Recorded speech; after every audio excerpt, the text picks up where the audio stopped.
Muy buenos días de nuevo. Muchísimas gracias de nuevo por la invitación a doña Ana de Vida. Y hoy vamos a estar hablando sobre un detalle que yo creo que a veces se nos olvida, que tiene que ver con la diabetes, y es la salud de nuestros riñones. ¿Qué conocen ustedes sobre cómo valoramos en medicina, cómo hacen los doctores para ver cómo anda el riñón en el paciente que vive con diabetes? ¿Qué han escuchado? Examen de orina. ¿Qué más? Examen de función renal. Función renal en sangre. Exacto, entonces están súper bien informados. Es orina 24 horas también. Sí, es algunos de los exámenes que podemos hacer, pero inclusive con solo una orina pequeña lo logramos. Entonces la orina 24 horas puede ser muy tediosa, ¿cierto? O sea, es aburrido andar ahí con la palangana, con la pichinga, ¿verdad? Llena de orina, pero con un examen pequeño de orina es suficiente para detectar. Y si fuera necesario, entonces sí, puede ser que tengamos que mandar la orina 24 horas. Pero entonces es algo que es fácil y ustedes ojalá que puedan controlar y preguntar y corroborar que cada año les hagan este examen, ¿ok? Porque conforme va pasando el tiempo es más probable que aparezcan algunas complicaciones de la diabetes, entre ellos los de los riñones.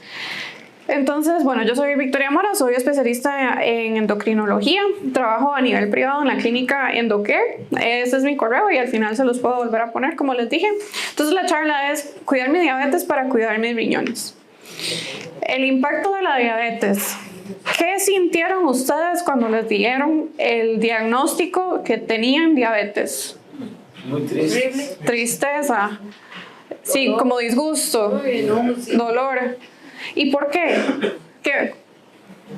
Lo mismo es totalmente diferente. Ajá. Yo me sentí muy contenta porque mi papá era diabético, ya él había muerto.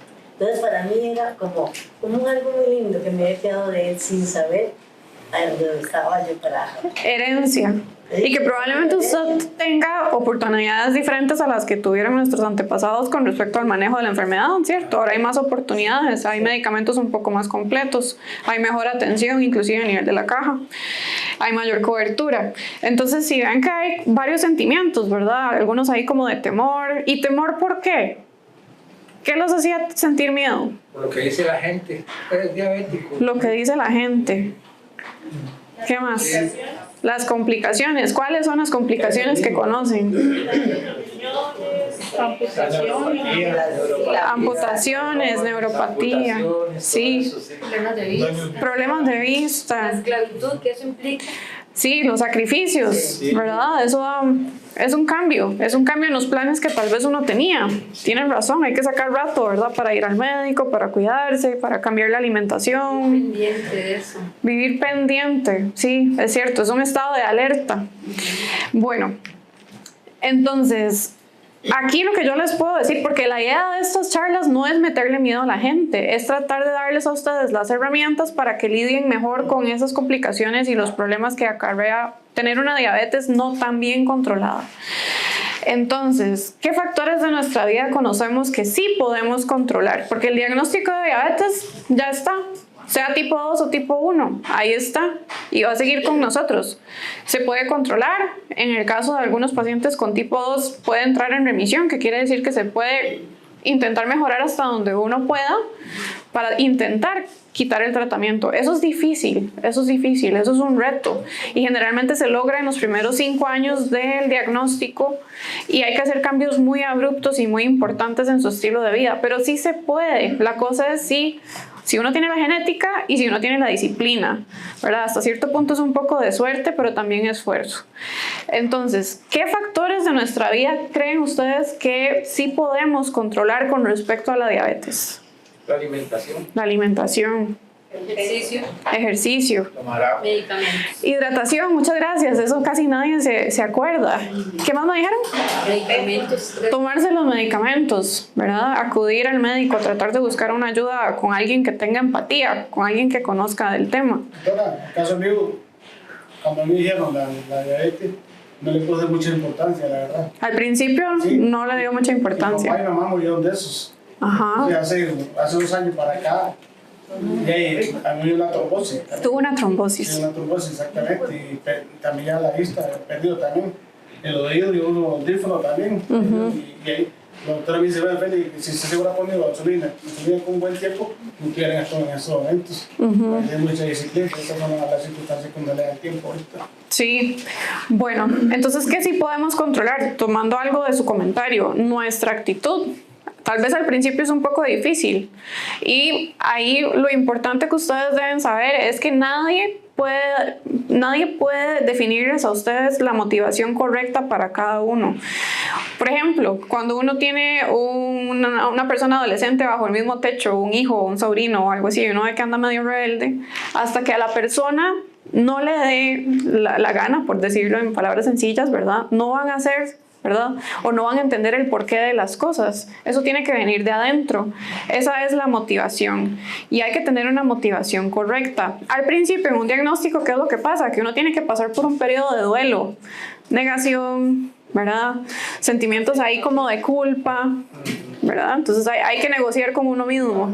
Y la ciencia lo que dice el doctor es que ya tiene que vivir para el resto de la vida. Sí, aceptación, ¿verdad? Al final. Entonces, el duelo hay que llevarlo poco a poco. Yo no soy experta en duelo, pero es parte de lo que uno sabe por lo que pasa a una persona que le dan el diagnóstico de una condición crónica. Entonces, ya ve con usted. Aquí lo que les puedo decir es traten de buscar una motivación correcta. ¿De qué me sirve a mí manejar bien los factores que puedo controlar para mejorar mi diabetes? ¿De qué me sirve?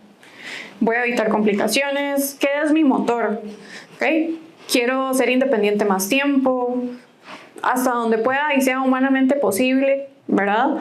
¿Cómo puedo yo prevenir que tenga problemas de vista, que tenga problemas de riñones, que vaya a tener problemas cardíacos, derrames, cosas así, ¿verdad? Que es muy frecuente en la población con diabetes. Cuénteme. A mí, por ejemplo, bueno, cuando me dijeron eso, me lo dijeron, yo había dejado de fumar y no sentía nada, no tenía bata, no tenía nada, bueno, nunca me enfermaba. Cuando dejé de fumar y me dijeron que tenía diabetes, una vez me mandaron una insulina, ni siquiera probé la metformina. Y yo tengo un cuñado y una nuera que le han cortado partes del cuerpo ya por eso, entonces yo me cuido lo más posible. Claro, entonces su motivación es prevenir, ¿verdad? Las complicaciones que ha tenido, ¿verdad? Personas que uno conoce. Ok, perfecto. Entonces, ¿qué factores de nuestra vida conocemos que podemos controlar? Ya ustedes nos mencionaron varias cosas. Nutrición, ¿verdad? La parte de la alimentación, la parte del ejercicio, la parte de la hidratación. Y tienen razón, todo eso tiene que ver mucho, no solo en la prevención de las complicaciones del riñón, sino que en todas las demás también. Entonces, el mensaje es, no nos preocupemos. Tratemos de no sentir ansiedad por lo que no sabemos si va a pasar o no. Ocupémonos de lo que sí podemos controlar. Entonces, estas charlas son para eso. Son para darles a ustedes ideas de cómo avanzar en el control de nuestra enfermedad. ¿Ok? Entonces, cuando la diabetes no tiene un buen control del azúcar, ponemos en riesgo nuestra salud del riñón. Entre más tiempo pase el azúcar descontrolado, sobre todo si ya tenemos más de 5 años de diagnóstico, la probabilidad de que ese examencito de sangre que mide el aclaramiento renal, así se llama, la tasa de filtración, que es como la cantidad de sangre que logra limpiar el riñón por minuto, así es como nosotros lo medimos, para eso es ese examen. Entonces eso puede ir cayendo. Lo normal es que esté por encima de 90 mililitros por minuto. Es lo que el riñón normalmente logra limpiar. Es un trabajo bestial, 90 mililitros por minuto, todo el tiempo, toda la vida. Entonces, después de los 40 es normal que ese riñón se vaya envejeciendo, ¿verdad? Nosotros todos envejecemos, es inevitable. Entonces, después de los 40 eso va lentamente cayendo. Pero en el paciente con diabetes se ha visto que eso cae un poco más. Entonces, en la persona que no tiene diabetes cae 1 mililitro por minuto por año. Entonces, ya a los 41 es esperable que uno vaya por 89 y así sucesivamente. ¿Qué pasa con el paciente que vive con diabetes? Resulta que pierde 4 puntos cada año si no está bien controlado. La buena noticia es que si ustedes logran controlar el azúcar, eso se reduce a la mitad. Entonces logran perder 2 mililitros por minuto por año. Entonces casi que igual. Y hemos visto estudios en los que el paciente con diabetes toma muy buenos medicamentos y tiene muy buen control de su azúcar, que le va mejor que la gente sana. ¿Okay? Entonces ahora tenemos muchos recursos para intentar prevenir hasta donde sea humanamente posible las complicaciones. Les muestro el riñón. Vamos a ver si logramos que se vea aquí. Ajá. Este es un riñón cortado a la mitad. La roja es la arteria, que es la que le lleva sangre oxigenada. Y la vena es la que recoge la sangre ya utilizada por el riñón.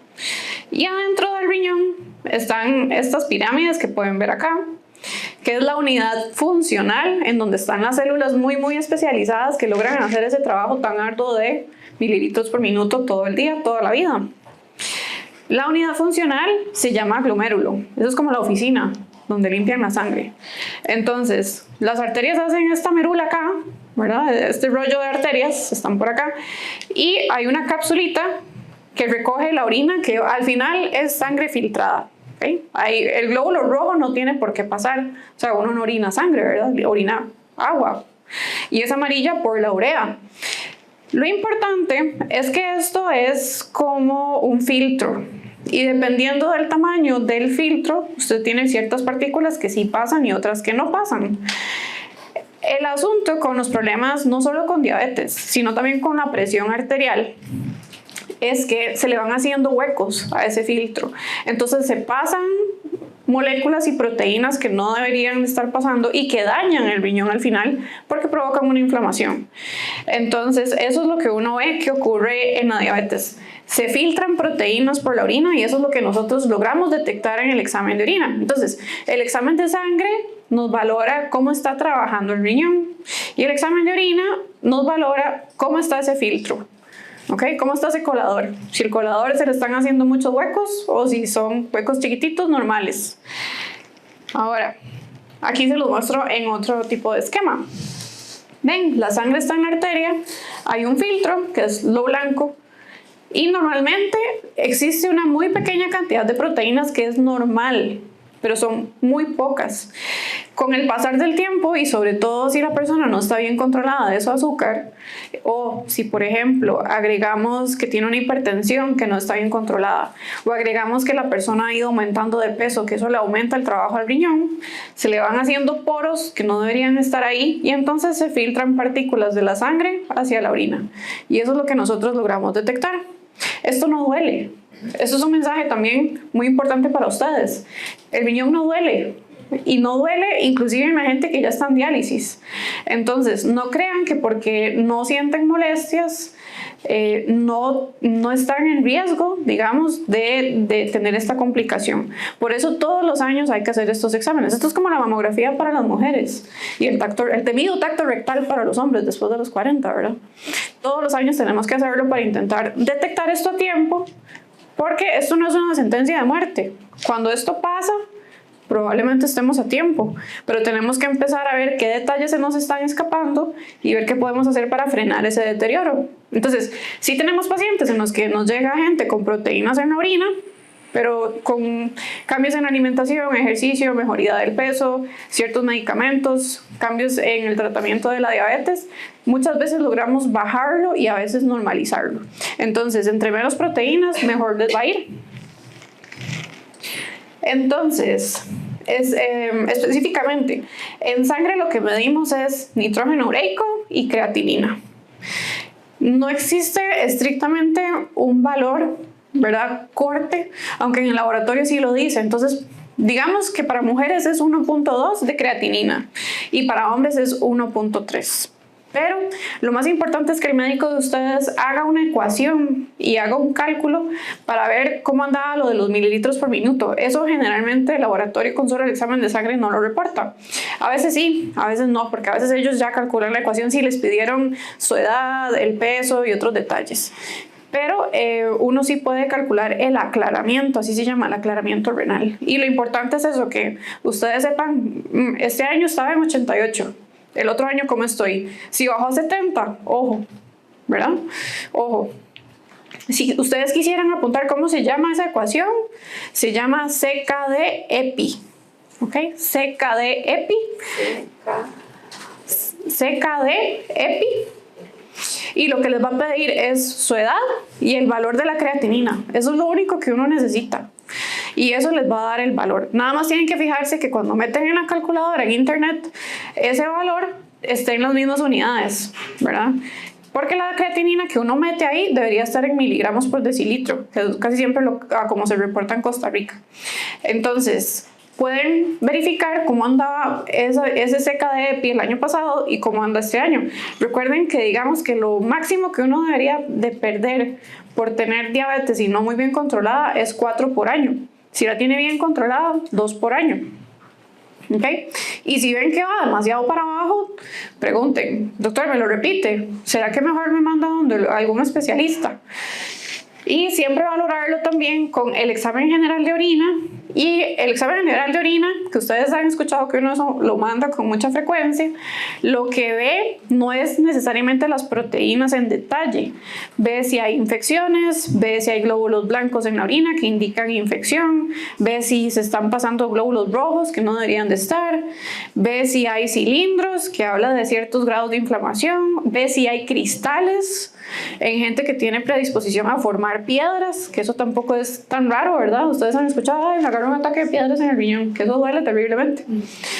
Pero uno también puede ver, sin haber tenido las piedras y sin haber tenido el ataque de dolor, uno puede ver cristales en la orina. Entonces, si ustedes ven cristales en la orina en su reporte de laboratorio, hidrátense bien, porque eso puede ayudar a evitar que los cristales se agrupen y formen la piedra. ¿Ok? Entonces, hidrátense muy bien, y de hecho hacia el final les voy a poner de qué color debería ser mi orina. Hay estudios que dicen que la persona que se hidrata mejor tiene mejor salud del riñón y viven más, y eso se nos olvida y nunca nadie a uno se lo recuerda, ¿cierto? Vean que la gente que, por ejemplo, que trabaja bajo el sol como agricultores tienen mayor riesgo de tener enfermedad del riñón, que eso pasa mucho en Guanacaste, ¿verdad? Entonces hay una campaña muy activa de tratar de hidratar al paciente agricultor, sobre todo en Guanacaste. Eso correlaciona para la gente que igual no trabaja bajo el sol. Entonces tratemos de estar muy bien hidratados y orinar. ¿De qué color? Clarito. Entre más claro, mejor. Tampoco es que tienen que estar tienen que estar metidos en el baño, ¿verdad? Orinando, pero traten de no orinar concentrado. Y muchas veces uno ve los tableros de orina de los pacientes y amarillititicos como ese panel que ustedes ven allá, ¿verdad? Eso ya es muy oscuro. Tiene que estar más claro. Sí. Concentrado, sí, el olor puede ser fuerte. ¿Tiene que ver algo el olor? No. El olor a veces puede estar un poco más fuerte si hay infección, pero generalmente cuando hay infección uno le pregunta a la paciente o al paciente que si tiene síntomas como ardor o que sienten que no terminaron de orinar bien. Lo que los pacientes a veces describen es espuma en la orina. Que entonces, si hay espuma en la orina, puede ser que sea por proteínas. ¿Cuándo es esperable que salgan más proteínas en la orina sin que sea algo malo? Cuando hice demasiado ejercicio. Esa es una de las causas, ¿verdad? Hay gente que agarra la bicicleta y se van horas de horas el sábado. Entonces, si se hace un examen general de orina el domingo, va a salir alterado. Entonces, traten de no hacer ejercicio tan intenso el día antes de hacerse exámenes de orina. Y aparte pueden salir más deshidratados también. Entonces, en el caso de la espuma, en el caso de que muchos orino y tienen mucha espuma, bastante, es una preocupación. A mí me mandaron a tomar el líquido 1 litro, porque cuando yo me tomo 2 litros me descompenso más bien. Antes llegaba el azúcar hasta 60, 65, de tomar mucho líquido. Entonces, lo ideal es recomendar que tomes de 1 litro y los demás litros, pues, que uno toma café, cosas así. Mi recomendación sería orine claro. Tome el agua que usted necesite para orinar claro. No se rija por litros totales, ¿verdad? Porque cada persona es diferente y cada actividad es diferente. Entonces, recuerden las preguntas y las hacemos al final. Sí, ahí vamos. Vean, les puse este semáforo. Yo aquí estoy tapando mucho. Para ustedes, ¿no? Se salvan que soy chiquitilla.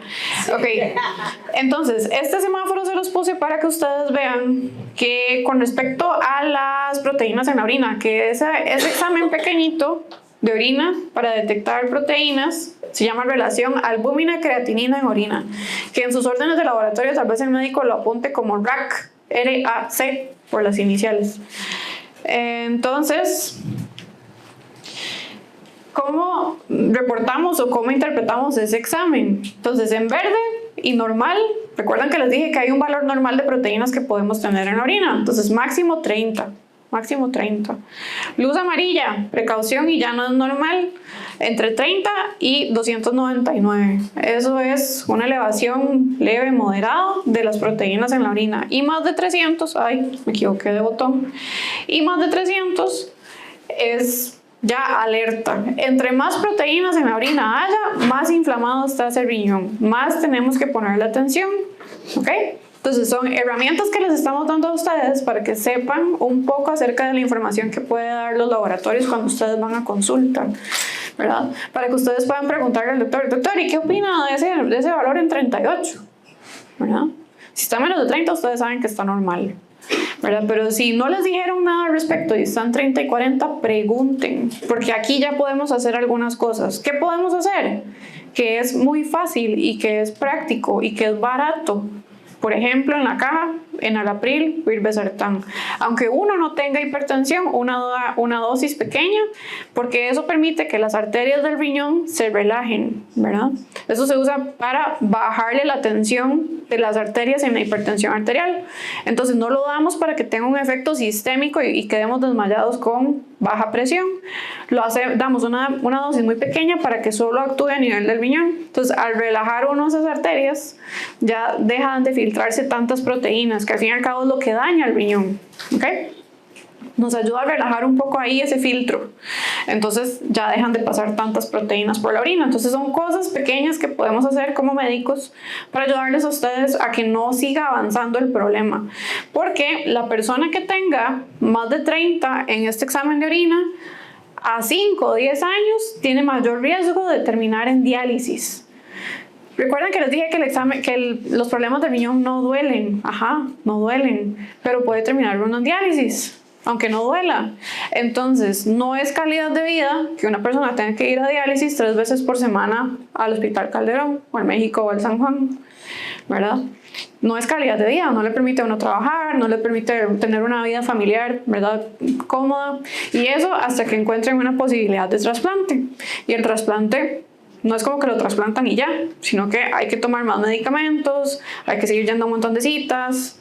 Entonces, bueno, prevención. Y recuerden, ustedes tienen muchas herramientas para prevenir este asunto, que ahorita podemos revisar, como tratar de darles un poco más de ideas. Ahora, el examen de sangre, el CKD-EPI. Entonces, lo normal, les dije que es más de 90. ¿Okay? Si alguien tiene más de 40 años, es esperable que no esté perfecto el examen. ¿Okay? Entonces, en una persona, por ejemplo, que tenga 70 años, yo no me asusto de que me salga estos mililitros por minuto, por ejemplo, en 75. Más bien está bien, para la edad está bien. Hay algunos pacientes con diabetes en quien a uno la ecuación CKD-EPI que les conté más bien sale volada. Que por ejemplo salga en 145, 150. Eso tampoco es normal. O sea, tampoco es normal porque estamos poniendo el riñón a trabajar demasiado. ¿Okay? Entonces, si les sale más bien demasiado alto, no piensen, o sea, si salen más de 135, ojo, ¿verdad? Ojo ahí, porque el riñón está dando señales de que está trabajando de más y que algo está pasando. Y generalmente cuando sale tan alto, después, al otro año, puede ser que ya ahí sí no salga bajo. Entonces, simplemente, doctor, mejor me lo repite, ¿verdad? ¿Cómo me salió mi función del riñón? Y si sale muy alto, eso se llama hiperfiltración. Y es un marcador de riesgo para enfermedad renal. Pero entonces, 90, entre 90 y 125, máximo 135, ¿verdad? Se puede considerar normal en una persona menor de 40. Entonces, grado 2 es cuando está entre, vamos a ver si lo veo aquí bien, si está bien, entre 60 y 90, sí, eso está bien. Grado 3, ahí es donde a veces ya empezamos a trasladar el caso a nefrología, porque a veces empiezan a aparecer algunos problemas por ahí. Y ya el nefrólogo tiene que estar enterado de que ese paciente existe, solo por aquello de que la enfermedad sea un poco más agresiva y que avance más rápido. Aquí generalmente ya el paciente puede ser que esté con enalapril, con irbesartán o con medicamentos para la presión, aunque no tenga hipertensión. Grado 4, aquí, ¿cuál es el cambio importante? Muchas veces tenemos que reducir dosis de medicamentos, dosis de metformina, ¿verdad? Dosis de insulina, porque entonces como el riñón no trabaja tan bien, entonces la insulina dura dando vueltas más tiempo de lo usual. Entonces son personas que si usan insulina, puede ser que tengan más riesgo de bajonazos. ¿Okay? En 40 es entre 15 y 30 el valor, el grado 4 entre 15 y 30. Y grado 5 es la gente que si ya tiene síntomas y que ya es muy tarde, esos son los pacientes que se hacen diálisis peritoneal en la casa o que van a diálisis al hospital. Y que muchas veces tienen anemia, tienen que estarse inyectando una hormona para evitar la anemia. Entonces realmente la calidad de vida aquí ya cambia. Pero grado 4 y 5 es enfermedad ya muy avanzada. ¿Qué otro mensaje tenemos que decirles a ustedes? Una persona que padezca de riñón, que vive con diabetes, el riñón es casi un espejo del ojo. Así como está el riñón, muchas veces, en el 80% de los casos, así está el ojo. Entonces, eso es simplemente lo que quiero es que ustedes liguen estos conceptos. Si no les han hecho un fondo de ojo para valorarles la retina hace muchos años, pídanlo. Yo sé que las citas están muy lejanas, pero no importa, pídanlo porque ahí van haciendo la fila. Casi siempre, cuando el paciente tiene proteínas en la orina o que la tasa de filtración, el CK-de-EPI, está un poco alterado, la persona puede ser que tenga señales también en la retina del ojo. ¿Ustedes saben qué es la retina? La retina es la parte de atrás del ojo, ¿okay? La parte de atrás del ojo que tiene las neuronas, que es lo que recibe todas las señales, ¿verdad? Y que se las interpreta para el cerebro. Gracias a la retina es que uno ve. Y la retina es de las cosas que más se dañan con la diabetes. Y entre más tiempo pasa la diabetes, mayor riesgo de tener retinopatía. Vean, por ejemplo, la gente que tiene diabetes tipo 1, el 20% pueden llegar a tener enfermedad renal. Entonces eso se correlaciona mucho con el riesgo de tener retinopatía diabética. Existen varios tipos. Existen retinopatías que uno nada más las observa, no tienen que inyectarse nada en el ojo ni tienen que operarse nada. Es control del azúcar, control de la presión. Pero cuando los oftalmólogos ven que a nivel de la retina, aquí el principio es el mismo, lo rojo es arteria, lo azul es vena. Esto que ustedes ven aquí, amarillo, no es normal, todo debería estar parejito. Entonces a eso los oftalmólogos les llaman exudados, o manchas algodonosas, o manchas en llama. Entonces eso no es normal, eso se llama retinopatía no proliferativa. Esa no se le pone láser, no se inyecta todavía, pero aumenta el riesgo de que la persona pierda su visión por la diabetes. Retinopatía proliferativa. ¿A qué le suena proliferativa? A que las arterias crecen, ¿verdad? Entonces, estas arterias, producto de la hipertensión o producto del mal control del azúcar, se tapan, porque son vasos muy finos, son como un hilito. Entonces, como el azúcar alto es un fenómeno inflamatorio, entonces puede cerrar ese tubito que lleva la sangre y que lleva el oxígeno a la retina, se cierra. Entonces la retina reclama y dice, hey, no me está llegando oxígeno, a ver cómo hace. Entonces empiezan a formar vasos que no son normales, digamos, en el nacimiento no existían, y se crean vasos. ¿Cuál es la particularidad de esto? Que esos vasos son más débiles, entonces se rompen más fácilmente. Entonces por eso ustedes oyen que el paciente tuvo una hemorragia, ¿verdad? Que tuvo una hemorragia vítrea, que tuvo un desprendimiento de retina, es por esto, porque es una retina que ya es más débil. Entonces, la gente que tiene enfermedad del riñón, muy frecuentemente pueden tener enfermedad en la retina. Entonces, persigan ese fondo de ojo, no dejen que pasen muchos años sin hacerse un control. Idealmente, si se encuentran normales, los fondos de ojo se pueden hacer cada año, cada 2 años. Si encuentran alguna alteración, pues hay que estarse chequeando, ¿verdad? Porque hay muchas cosas preciadas en esta vida y la vista es una. Ok, entonces, acciones prácticas. ¿Qué tienen que saber ustedes para intentar reducir el riesgo de tener complicaciones, entre ellas riñón y retina? Porque recuerden que van ligadas. Y también van ligadas a neuropatía, que por ahí me lo mencionaron, ¿verdad? ¿Qué neuropatía es? Pérdida de sensibilidad o dolor y mayor riesgo de amputación, ¿ok? Las metas de glucosa. Entonces, en adultos y en muchos niños ya adolescentes un poco más grandes podemos poner estas metas. En ayunas, entre 80 y 130 ustedes van a estar bien. Muchas veces la gente se estresa. Doctora, me está saliendo en 118, estoy altísima. Tranquilos, ¿ok? Entre 80 y 130, eso generalmente se asocia a una muy buena glicosilada. ¿Se acuerdan de la glicosilada, verdad? Entonces, tranquilos si amanecen entre 80 y 130. Ahí, cero estrés. Si están amaneciendo muy bajos, probablemente es un paciente que usa insulina. Si están amaneciendo muy bajos, probablemente hay que bajarles la insulina que les controla el azúcar en ayunas. Y si están amaneciendo muy altos, también tenemos que revisar las dosis de sus medicamentos, no necesariamente tiene que ser insulina. Y tenemos que revisar qué es lo que están comiendo, ¿cierto? Y la actividad física. Tratar de mejorar la parte del estilo de vida para mejorar el control de azúcar. Y lo que no mejore de esa forma, hay que ver la parte medicamentosa. Ahora, cuando ya comimos, idealmente entre 80 y 180. Si tienen glicemias en esos valores después de comer, 2 horas después de comer o antes de la siguiente comida, van a estar bien. Entonces, igual, yo tengo muchos pacientes que llegan estresadísimos. Doctora, me está saliendo en 160, estoy altísima, ¿verdad? Y no, tranquilos. Entre 80 y 180 es una zona segura para el control glicémico. Y si ustedes logran mantener eso por muchos años, van a tener menor probabilidad de padecer de ojo, riñón, ¿verdad? Y neuropatía. Y probablemente también menor riesgo de infartos y derrames a largo plazo.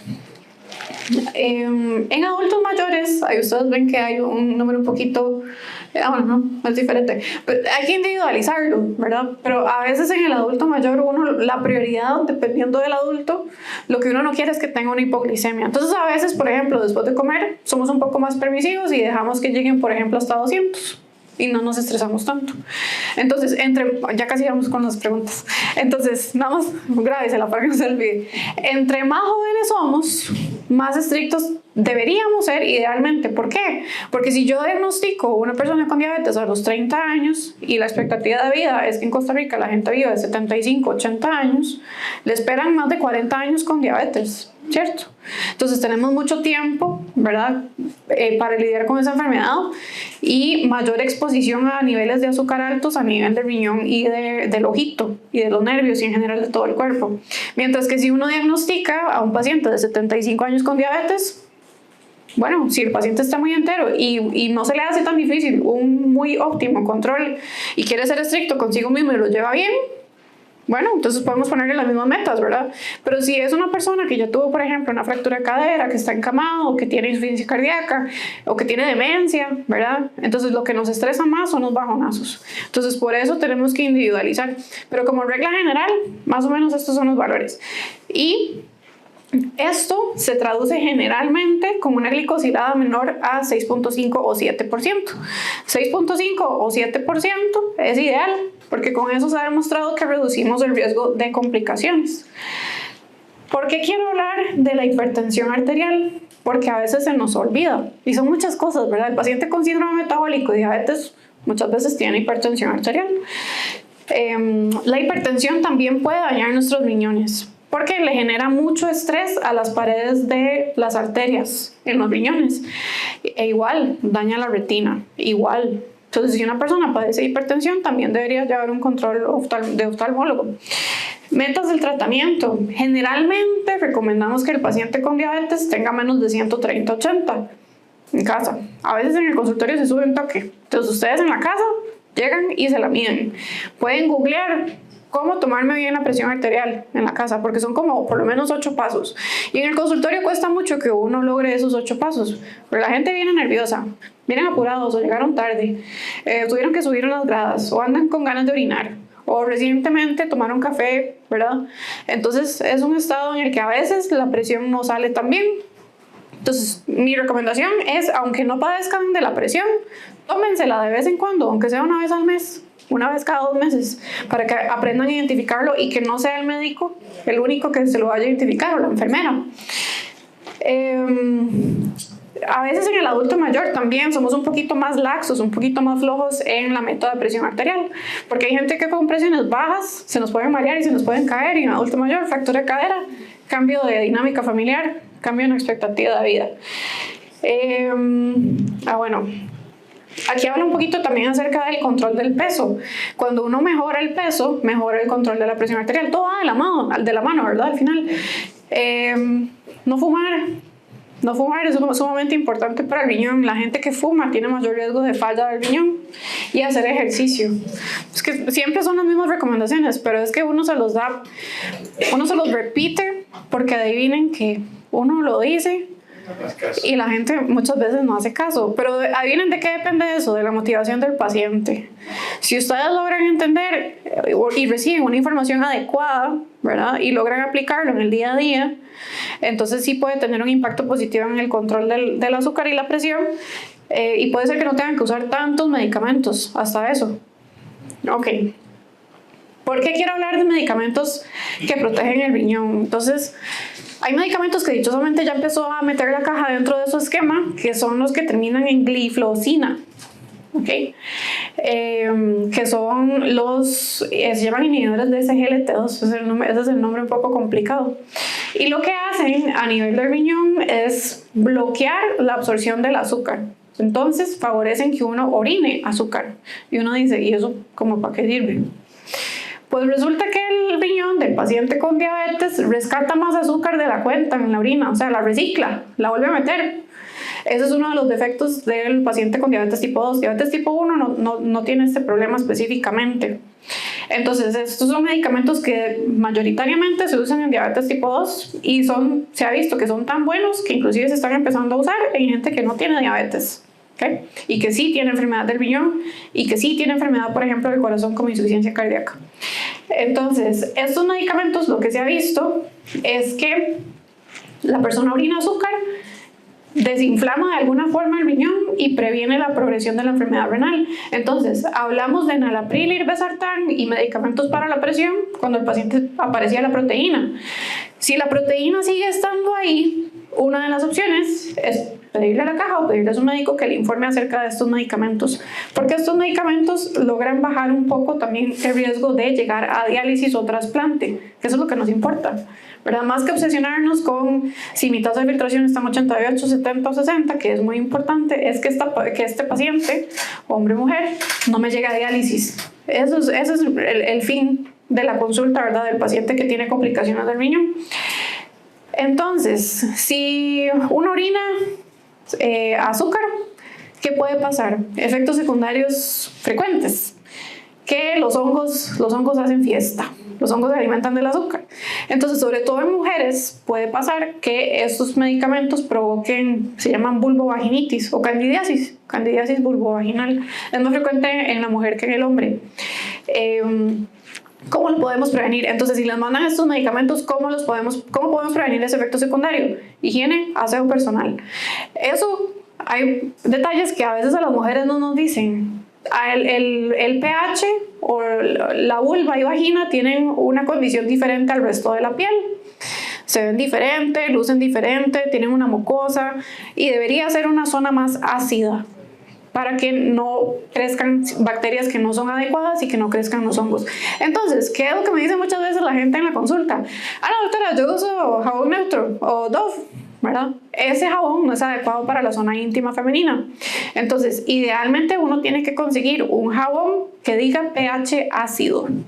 En farmacias hay jabones para la zona íntima femenina y hay jabones también específicos para la mujer en posmenopausia, que a esto, tras de todo, le agregamos el factor de riesgo de la resequedad vaginal. Entonces, estas medidas nos ayudan a prevenir que la pérdida de azúcar por la orina haga que crezcan los hongos.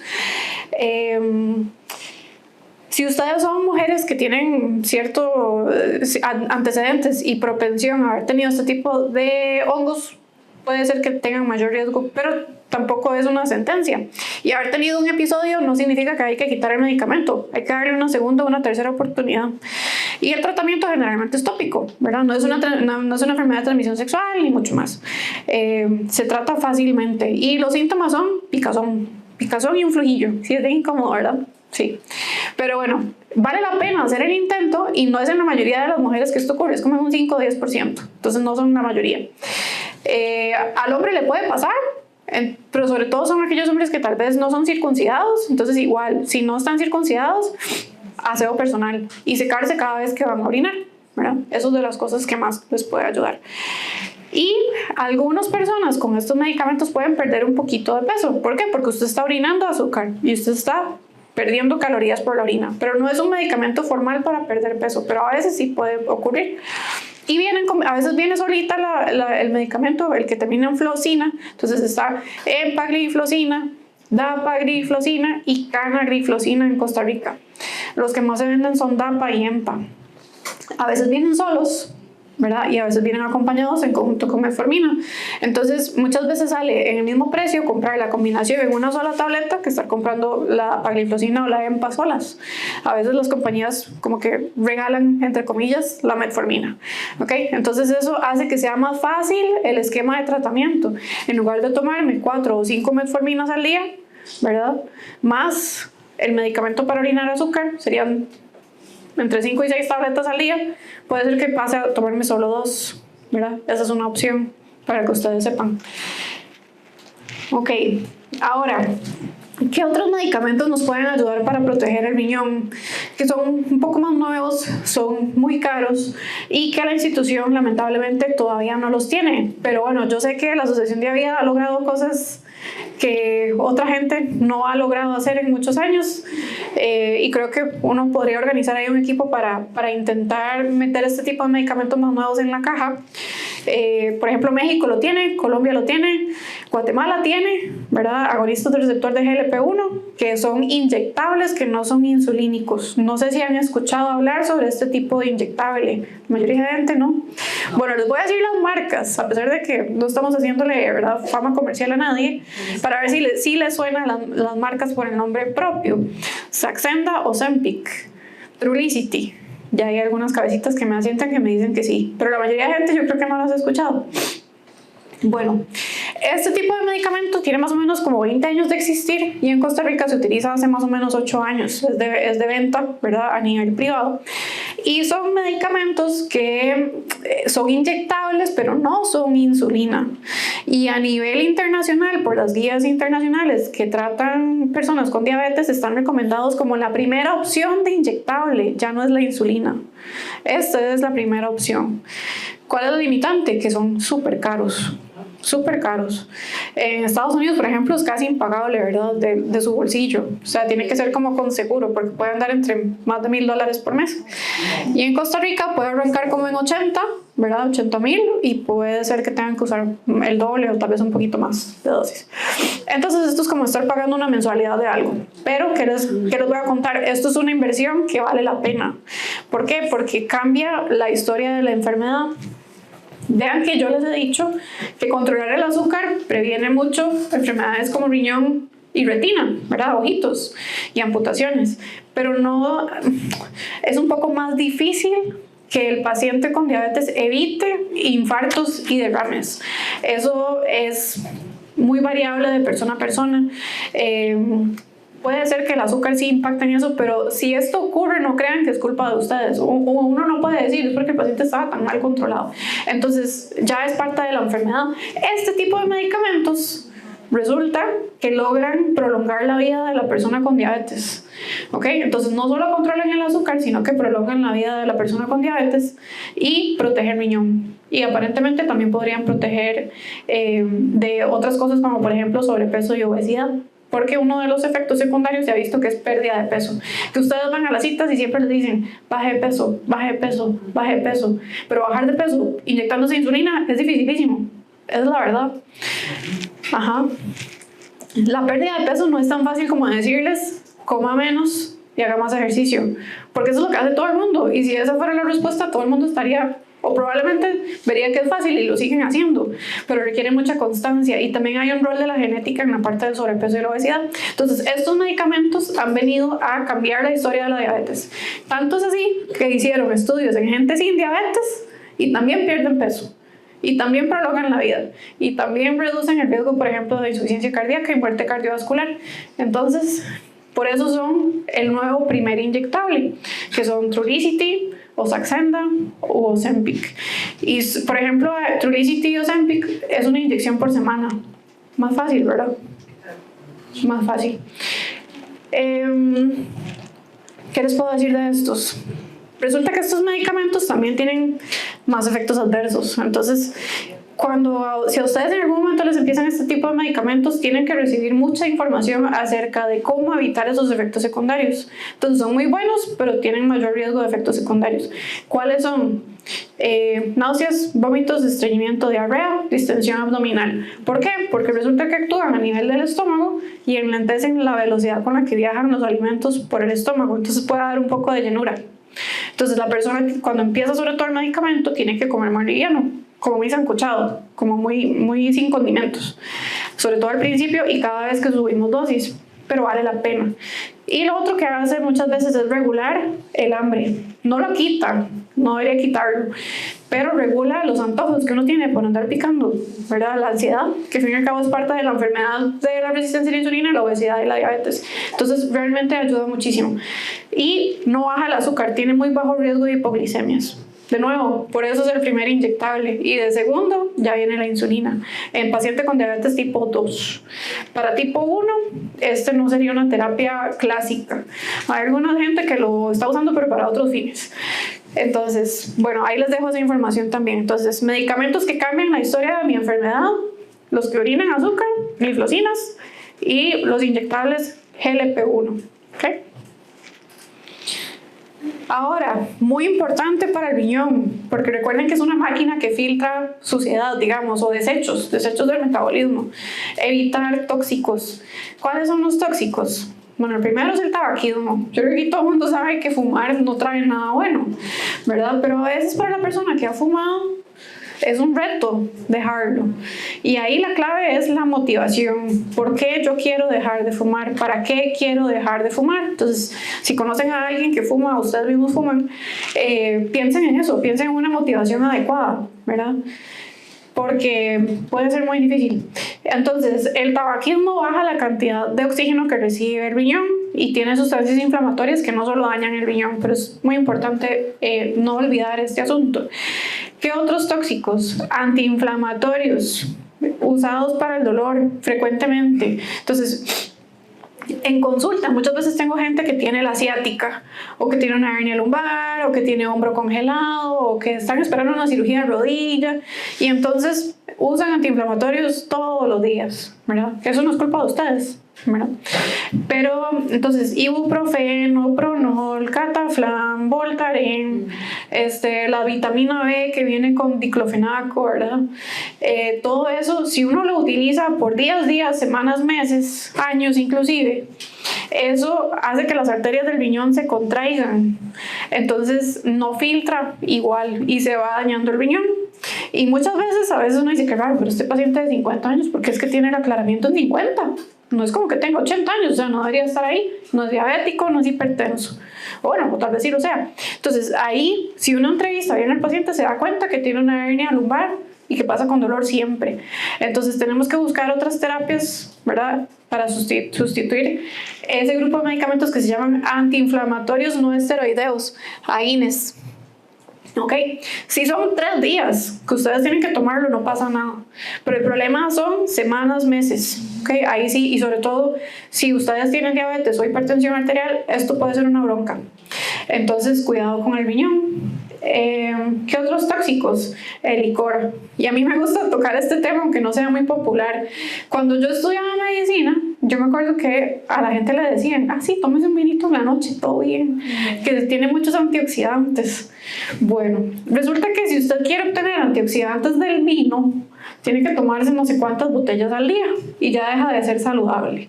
Entonces, eso es un mito, por favor, quitemos eso del menú. Tomar licor nunca va a ser bueno para la salud.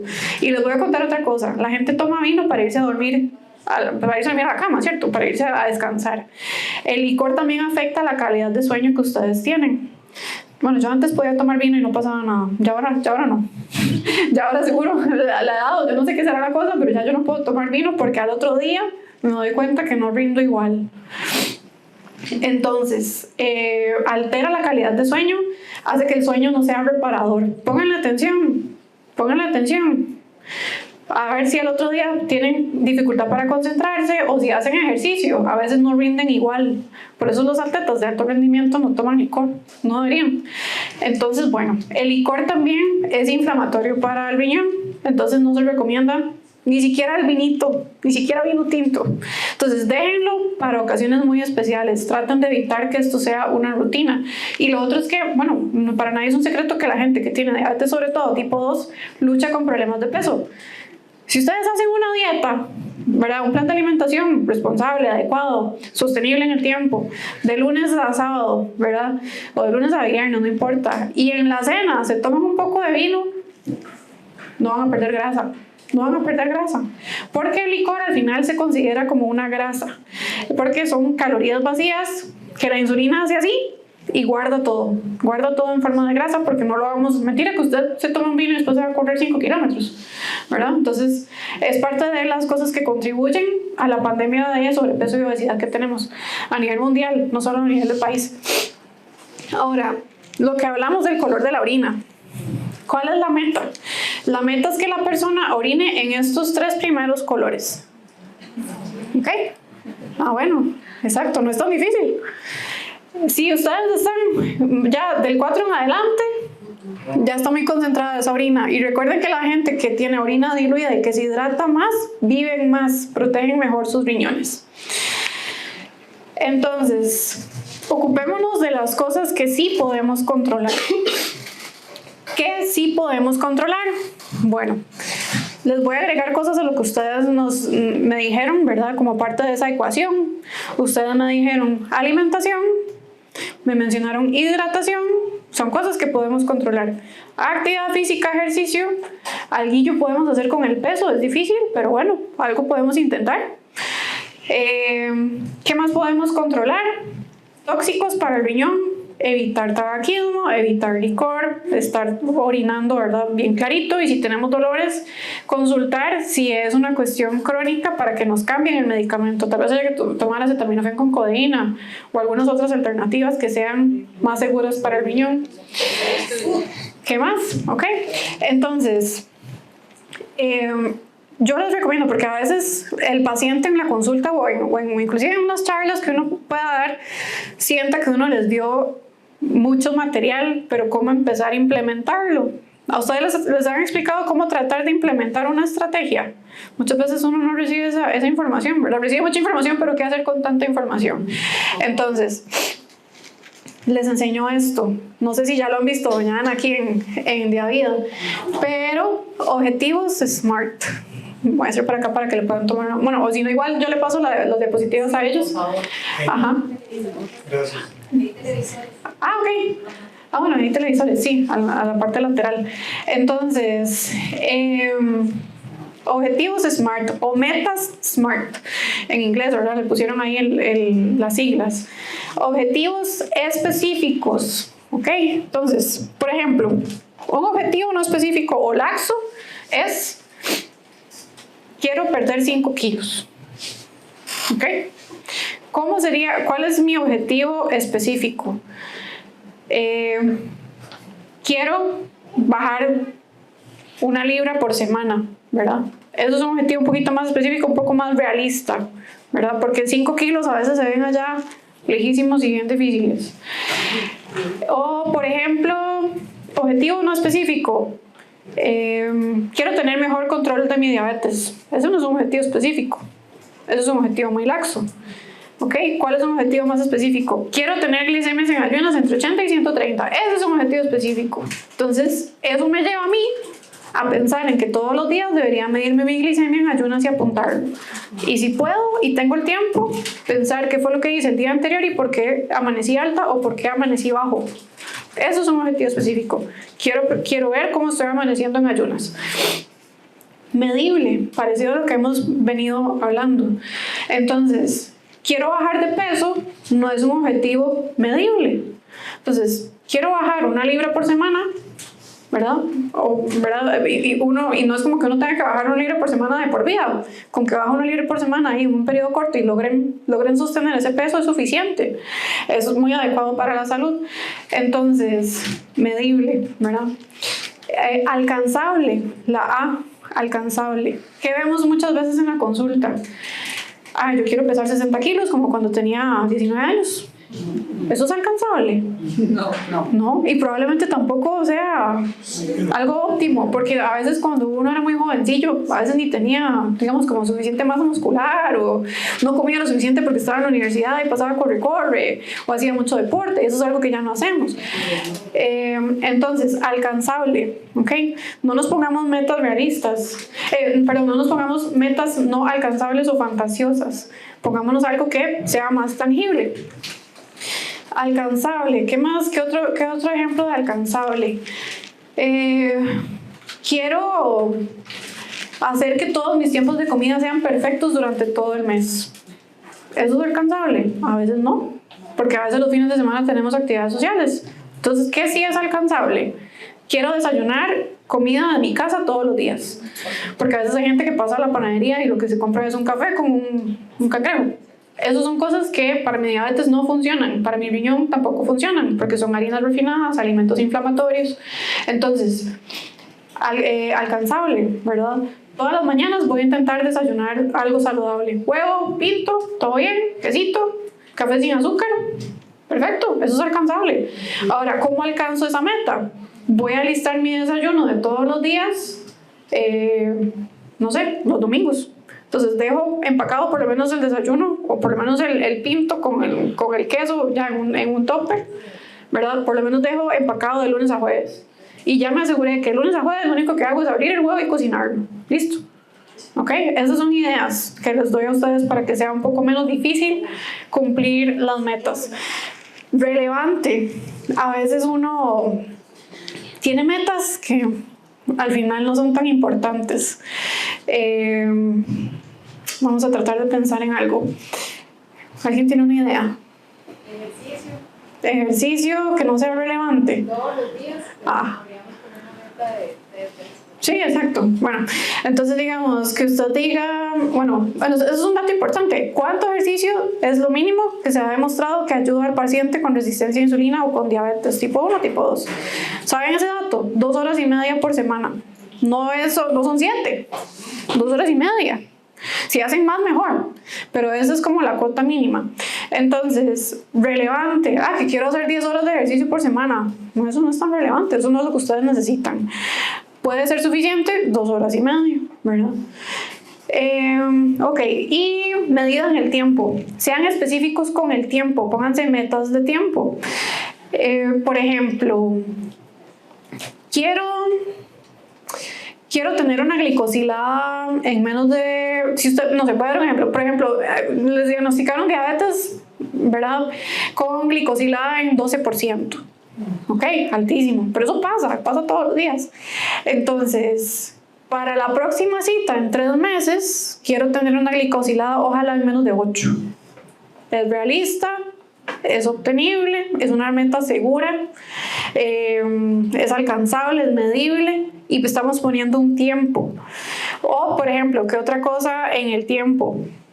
Para el siguiente mes, cada semana quiero contar con una cuota de hacer ejercicio 3 veces al día, 3 veces por semana. Para el siguiente mes quiero estar cumpliendo esa meta. ¿Ok? Entonces, llévense estas herramientas, cómo empezar a implementar los cambios en el estilo de vida o las dudas que ustedes tengan, la información que tengan, cómo implementarla en el control de su diabetes o hipertensión arterial o síndrome metabólico. Y mi consejo siempre es un día a la vez, y hay muchas veces que el paciente tiene en mente una actitud de todo o nada, ¿verdad? Eso a veces es muy frustrante, porque a veces quieren hacerlo todo perfecto, pero no hace falta que todo sea perfecto ese día. Entonces, por ejemplo, si desayunaron en casa y hicieron un desayuno adecuado, saludable, pero no lograron hacer ejercicio, bueno, por lo menos empezamos con algo, ¿verdad? Y no por eso se desanimen y dejen de desayunar adecuadamente al día siguiente o la semana siguiente. Entonces, trabajen una meta a la vez, traten de ir implementando eso en la rutina diaria. A veces uno necesita ligar sus hábitos a hábitos que ya tengo, ¿verdad?, en el día bien establecidos.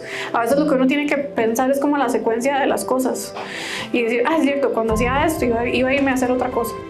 Entonces, como ligar hábitos a uno que ya tengan bien establecido anteriormente. Eso hace que las cosas sean un poco más fáciles, que la estrategia sea un poco más sostenible. Listo, entonces creo que con esto vamos ya terminando la charla y muchas gracias por su atención y aquí quedamos para dudas.